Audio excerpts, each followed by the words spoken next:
სქესობრივი დისფუნქცია ეს არის სქესობრივი ფუნქციის დარღვევა, რომელიც ადამიანს ხელს უშლის სქესობრივი აქტის განხორციელებაში.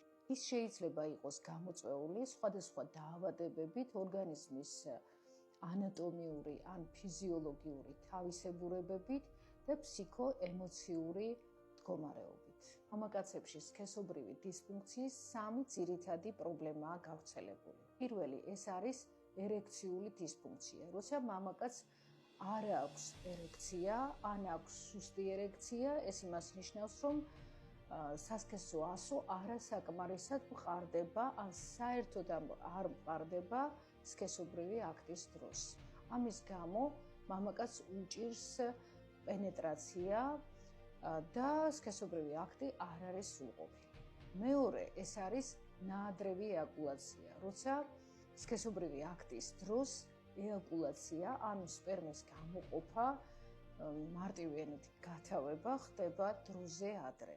ის შეიძლება ხდებოდეს სულ რამდენიმე წამში, ერთ წუთში, ან შეიძლება ხდებოდეს სქესობრივი აქტის დაწყებამდეც. ხშირად მეკითხებიან, რამდენ ხანს უნდა გრძელდებოდეს სქესობრივი აქტი. იმდენ ხანს, ამდენ ხანსაც იქნება კომფორტული წყვილისთვის.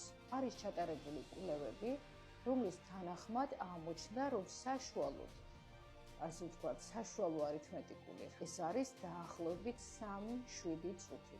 მესამე პრობლემა მამაკაცებში ეს არის გახანგრძლივებული სქესობრივი აქტი. აქ ხდება პირიქით. მამაკაცს აქვს სქესობრივი აქტი და ის ვერ ახერხებს ეაკულაციას და მას სჭირდება ძალიან დიდი დრო. შეიძლება ეს იყოს 9 საათი, ან მეტი, ან საერთოდ ვერ ახერხებდეს ეაკულაციას. ცხადია, რომ სქესობრივი დისფუნქციის მკურნალობა სჭირდება პირველ რიგში მიზეზის დადგენა და ეს შეუძლია ექიმს, როცა მამაკაცი გაივლის კონსულტაციას, შესაძლოა დასჭირდეს დამატებითი კვლევები და აქედან გამომდინარე ექიმი წერს დანიშნულებას ან აძლევს გარკვეულ რეკომენდაციებს.